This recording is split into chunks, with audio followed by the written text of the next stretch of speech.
di Obras ngobrol santai bareng Sinta. Nah, di Obras kali ini saya sudah ditemani oleh narasumber kita pada hari ini. Ada kakak-kakak mahasiswa PPG Prajab ya kak ya. Halo, gimana kabarnya? Baik ya kak? Baik, alhamdulillah. Oke, nah sebelum kita ngobrol-ngobrol, sebelumnya saya akan sampaikan dulu kepada para pemirsa di rumah, apa sih topik kita pada hari ini?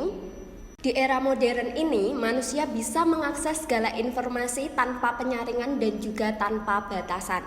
Hal inilah menimbulkan distorsi dari karakter peserta didik. Perkembangan teknologi ini telah mengubah pola pikir dan perilaku para peserta didik. Salah satunya yang paling mencolok adalah krisis karakter. Pendidikan abad ke-21 kemudian berkembang dan tercetuslah sebuah gagasan yaitu bernama Profil Pelajar Pancasila yang kemudian diimplementasikan dalam pendidikan yang berpihak kepada para peserta didik. Tentu saja hal ini diilhami dengan Pancasila sebagai entitas dan juga identitas bangsa Indonesia. Lalu seperti apakah profil pelajar Pancasila dan implementasinya dalam pendidikan yang berpihak kepada peserta didik di abad ke-21? Nah, kita nantinya akan langsung tanyakan kepada kakak-kakak di samping saya. Oke, saya mau tahu nih pendapat dari narasumber pertama saya tentang profil pelajar Pancasila itu seperti apa sih? Mungkin bisa dijawab dari Kak Dewi.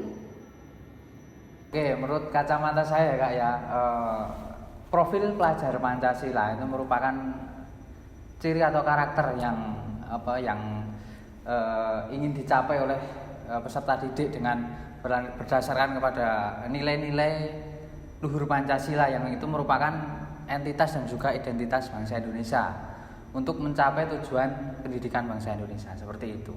Oke, itu tadi tentang profil pelajar Pancasila yang sudah disampaikan oleh Kak Deni tentang bagaimana sih implementasi pendidikan yang sesuai dengan karakter bangsa Indonesia guna mewujudkan visi dan misi yang berhubungan tentang pendidikan di Indonesia. Nah, berikutnya saya juga akan tanyakan pertanyaan yang sama kepada narasumber berikutnya yaitu kepada kakak Gita. Jadi gimana Kak, profil pelajar Pancasila menurut Kak Gita sendiri?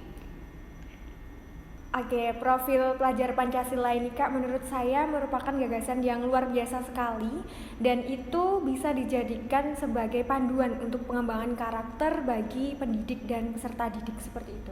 Oke, jadi kalau menurut Kak Gita itu profil pelajar Pancasila untuk mengembangkan karakter dari peserta didik dan juga pendidiknya ya? Iya, betul. Oke, kalau dari kacamatanya Kak Adam sendiri gimana tuh Kak? Oke, menurut pandangan saya terkait dengan P5 mungkin yang ada di sekolah itu setuju saya dengan pendapat Mas Denny tadi. Jadi memang profil pelajar Pancasila itu berlandaskan pada nilai-nilai luhur Pancasila.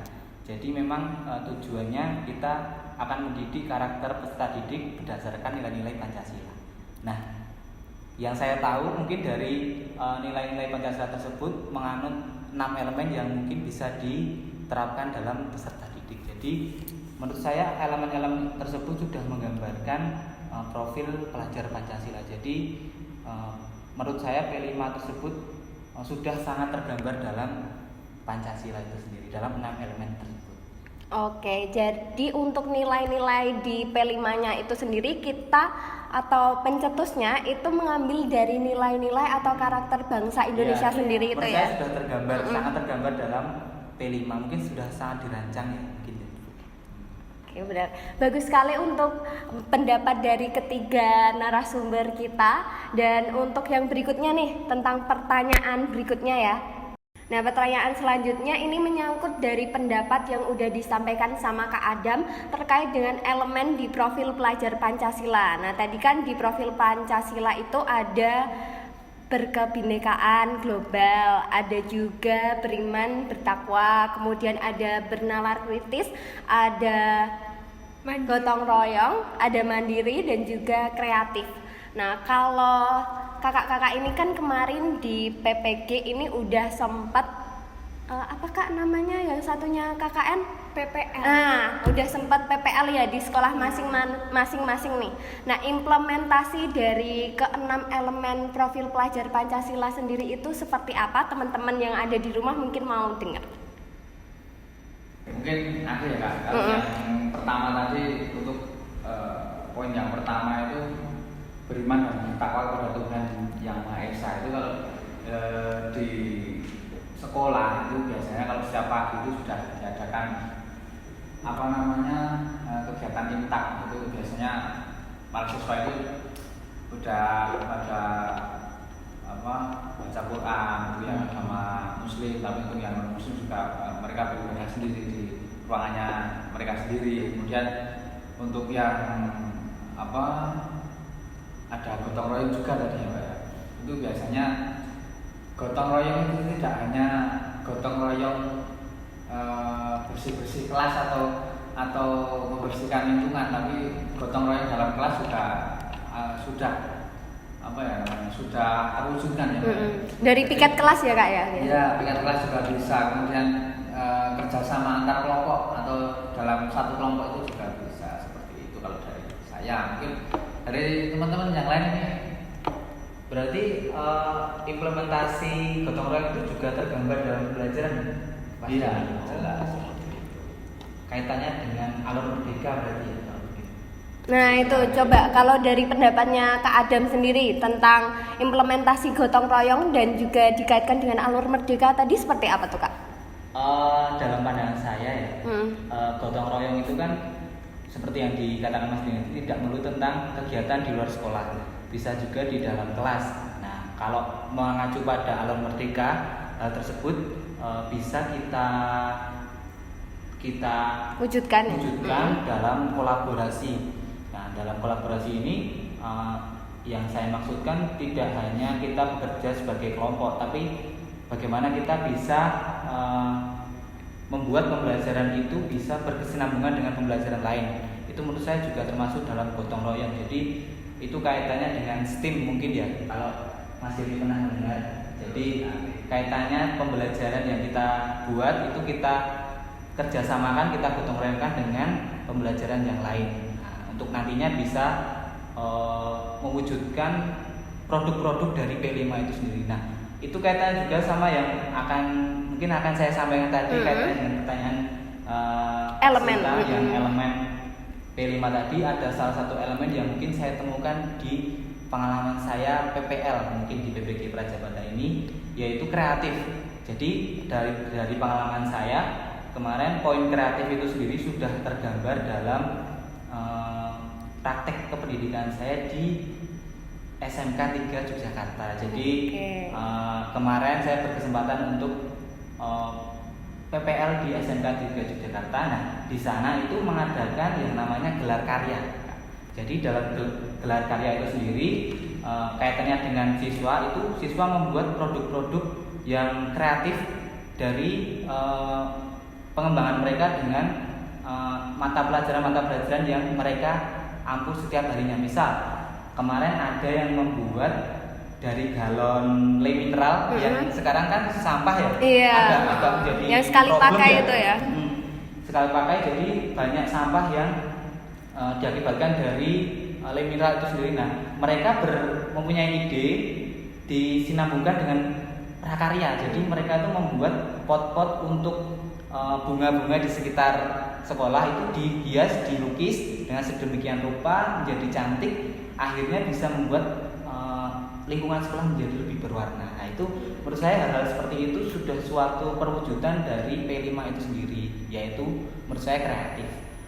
Di sisi lain juga di mata pelajaran bahasa Jawa kemarin, kebetulan saya mengampu pelajaran bahasa Jawa, itu ada gelar karya yang dia itu membuat sebuah tas laptop itu dengan motif aksara Jawa. Kan hal seperti itu kan bisa kita jadikan gambaran bahwa P5 itu sebenarnya mempunyai nilai yang cukup positif di ranah siswa untuk mengembangkan keterampilannya. Seperti itu mungkin pandangan dari saya.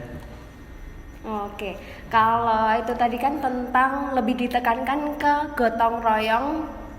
Ya Kak ya? Iya, gotong royong, Kalau kerjasama. kalau untuk yang mandiri sendiri itu implementasinya seperti apa? Apakah juga ditekankan di sekolah atau lebih mengarah ke gotong royongnya?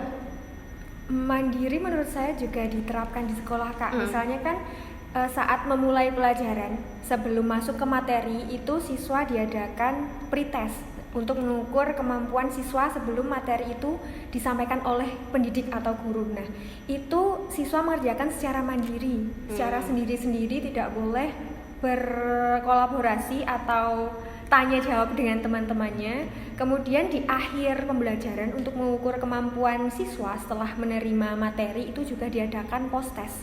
Jadi untuk mengukur kemampuan siswa setelah materi itu disampaikan oleh guru, apakah siswa itu sudah dapat mencapai tujuan pembelajaran atau belum. Nah, itu dilakukan secara mandiri seperti itu. Oke, jadi itu juga nanti bisa dihubungkan ke bernalar kritis juga ya Kak, kalau Betul, untuk soal-soalnya. iya. Kalau implementasi di sekolah sendiri seperti apa? Coba ke Kak Gita dulu ya Kak. Bernalar kritis itu guru selalu menyediakan pertanyaan pemantik saat pembelajaran. Nah, itu nanti akan memberikan Pancingan. ruang kepada siswa untuk menjawab sesuai dengan apa yang ditanyakan oleh guru. Nah, biasanya itu siswa itu sangat kritis sekali Kak dalam menjawab pertanyaan, dan saya sendiri juga kaget dan sangat-sangat bagaimana ya? Terkesima ya. Ya, terkesima Mungkin dengan kaitannya juga sama yang tadi disampaikan di awal oleh Kak Sinta tentang kemajuan teknologi mungkin. Nah, iya benar.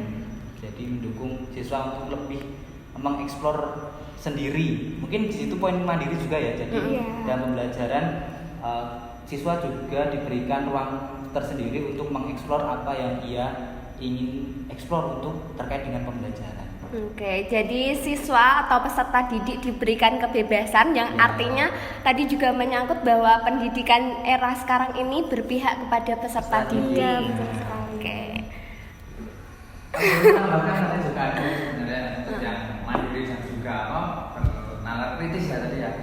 Untuk yang kemarin kan saya kemarin juga mengajar itu tentang materi berita. Nah itu siswa juga sangat antusias juga. Terus untuk yang elemen bernalar kritis mereka juga mencari berita sendiri seperti apa, terus ya itu juga mandiri juga karena mereka juga mengulik sendiri terus apa yang harus kita cari dari topik ini untuk dijadikan berita seperti itu. Kalau untuk elemen kreatif sendiri itu gimana? Ya hampir sama juga mereka juga kreatif. Setelah kita setelah mencari berita yang unik dijadikan video berita ya kayak itu sangat kreatif dalam membuat videonya. Sangat kreatif Dalam mengedit mungkin bisa kemarin dalam mengedit juga ya. Terus topik-topik yang dipilih juga sangat luar biasa seperti itu. Oke, sangat luar biasa sekali ya jawaban-jawaban dari kakak-kakak dari mahasiswa Prajab ini terkait dengan profil pelajar Pancasila dan implementasinya. Nah, untuk yang berikutnya aku tak ngerti salah. Itu sorry teman. Aku akan kakak-kakak mahasiswa Prajab ini dalam mengimplementasikan profil pelajar Pancasila. Saya mau dengar pendapat dari Kak Gita dulu nih tentang tantangan yang dihadapi atau yang akan dihadapi mungkin oleh pendidik atau elemen-elemen lainnya dalam sekolah itu seperti apa? Oke, kalau menurut saya ini di lingkungan sekolah ya Kak, tantangannya itu justru berasal dari gurunya salah satunya. Nah, guru itu kurang dibekali dengan pengimplementasian P5 dalam pembelajaran seperti itu. Nah, saya sendiri ini juga merasa tertantang untuk terus mempelajari tentang penerapan P5 sendiri. Nah, saya mengikuti PPG ini juga salah satunya mempelajari tentang P5 tersebut, Kak. Oke. Betul sekali. Izin menambahkan ya Kak, itu betul sekali. Saya setuju dengan yang dikatakan oleh Kak Gita. Saya sendiri pun juga merasa tertantang juga untuk ketika di kelas, apalagi kita dihadapkan dengan para siswa atau peserta didik yang bermacam-macam dari karakternya, dari latar belakangnya, itu juga menjadi PR tersendiri buat saya sih sebenarnya seperti itu. Kalau dari Kak Adam ada yang mau ditambahkan mungkin? mungkin kan dari Mas Denny dan Mbak Gita tadi udah menambahkan terkait dengan mungkin mulai dari diri kita tuh sebenarnya siap belum sih untuk menghadapi P5 itu sendiri.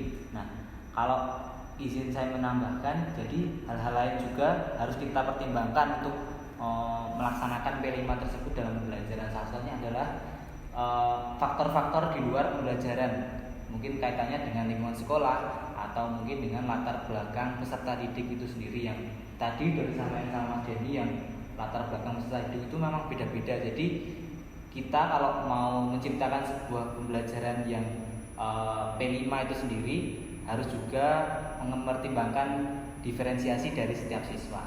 Nah, kalau dari faktor luar pembelajaran, mungkin yang menjadi tantangan bagi saya nantinya adalah keadaan sekolah. Mungkin kita tidak bisa menyamaratakan semua sekolah di Indonesia ini mampu untuk melaksanakan P5 dengan baik dalam sekolah. Secara garis besar P5 tersebut menurut saya sudah bisa dilaksanakan di pembelajaran, tetapi di luar itu kan ada kaitannya dengan produk-produk yang mungkin bisa kita hasilkan dari P5. Nah, produk tersebut yang menurut saya belum bisa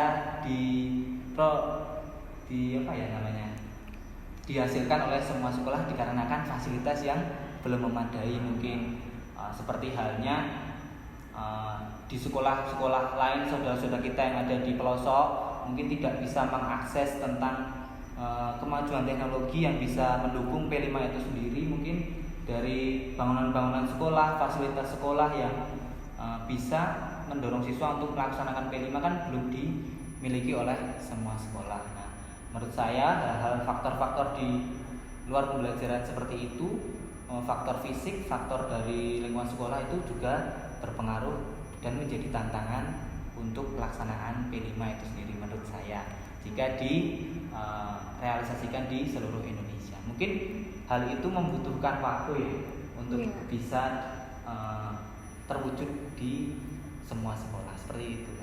Oke, luar biasa sekali obrolan kita pada hari ini. Itu tadi tentang tantangan atau yang dihadapi kemarin ketika PPL ya khususnya. Oke, kalau boleh nih kita langsung lanjut ke pertanyaan selanjutnya, boleh ya? Itu tadi tentang tantangan atau implementasi dari profil pelajar Pancasila itu sendiri di sekolah. Nah, untuk pertanyaan berikutnya, Kak, apakah efektif apabila penerapan P5 ini sendiri nanti di dalam pendidikan di Indonesia diterapkan dalam jangka waktu yang berkelanjutan atau ke mungkin 10 tahun ke depan atau 20 tahun ke depan? Kalau menurut kakak-kakak sendiri ini seperti apa? Dalam pandangan saya ya, hal ini menurut saya sudah sangat sesuai untuk diterapkan di beberapa tahun ke depan, karena memang pemikiran tentang profil pelajar Pancasila ini bukan suatu yang bisa dianggap remeh. Jadi hal ini kan jika tidak salah juga mengadopsi dari pembelajaran pendidikan yang sudah dilaksanakan oleh Ki Hajar Dewantara terkait dengan pendidikan yang dulu ia terapkan untuk membangun negeri ini. Jadi P5 ini menurut saya hal yang menjadi terobosan yang menurut saya bisa efektif dalam mengembalikan nilai-nilai moral Pancasila yang mungkin sekarang sudah mulai hilang ya dalam diri peserta didik. Jadi jika ditanya secara pribadi apakah hal ini efektif untuk pendidikan ke depan, menurut saya sangat efektif. Bukan efektif lagi tapi sangat efektif. Karena memang menurut saya yang saya ketahui dalam mendidik karakter khususnya di pendidikan Indonesia baru kali ini diberikan terobosan yang mungkin hal tersebut mengadopsi dari nilai-nilai luhur Pancasila kita. Jadi menurut saya itu sangat bagus dan saya harap hal ini bisa mungkin terwujud ya nantinya dalam 1, 2, 3 tahun ke depan untuk menyiapkan generasi-generasi pendidik yang generasi-generasi pelajar mungkin pengganti-pengganti kita di masa depan yang mungkin siap untuk menyongsong masa depannya. Oke. Kalau menurut Kak Gita atau Kak Denny mungkin ada yang mau ditambahkan? Menurut saya itu juga sangat efektif Kak, karena yang namanya karakter itu harus dibina sejak kecil. Nah, P5 itu kan juga dilaksanakan itu sejak SD ya kalau nggak salah. SD. Nah itu Kak, jadi kan mereka sudah terbiasa nantinya akan melaksanakan nilai-nilai karakter itu sejak kecil, sejak SD, lalu dilaksanakan terus-menerus sampai dengan dia tua nanti, seperti itu. Jadi tidak hanya di pembelajaran tapi juga di kehidupan sehari-hari nanti. Oke, jadi seperti belajar berkelanjutan gitu ya Kak ya. Oke. Kalau ini nih, saya mau tanya tentang pertanyaan yang lain. Harapannya Kak Denny terkait dengan P5 ini sendiri seperti apa Kak? Oke, kalau untuk harapannya ya, kalau menurut saya ya, harapannya saya itu tetap berkelanjutan tadi, tetap diteruskan. Soalnya cuma pendidikan karakter ya, itu memang harus dimulai dari sejak dini. Itu akan membentuk karakter siswa itu sendiri untuk menjadi ciri khas atau jati diri bangsa Indonesia seperti itu. Oke, sebenarnya masih menarik ya teman-teman pembahasan kita pada hari ini. Tapi mungkin untuk waktunya bisa kita sambung di lain hari. Oke, benang merah dari obrolan kita hari ini tentang P5 ialah bahwa gagasan ini sangat baik diterapkan di Indonesia, mengingat peserta didik pada era modern cenderung kehilangan jati dirinya. Sehingga kehadiran P5 yang sesuai dengan Pancasila sebagai identitas dan juga entitas bangsa Indonesia berpihak pada peserta didik di abad ke-21. Nah, demikian obrolan kita pada hari ini. Sekali lagi terima kasih untuk Kak Gita, Kak Adam, Kak Denny yang sudah menyempatkan waktunya, dan sampai jumpa di Obras episode selanjutnya. Dadah.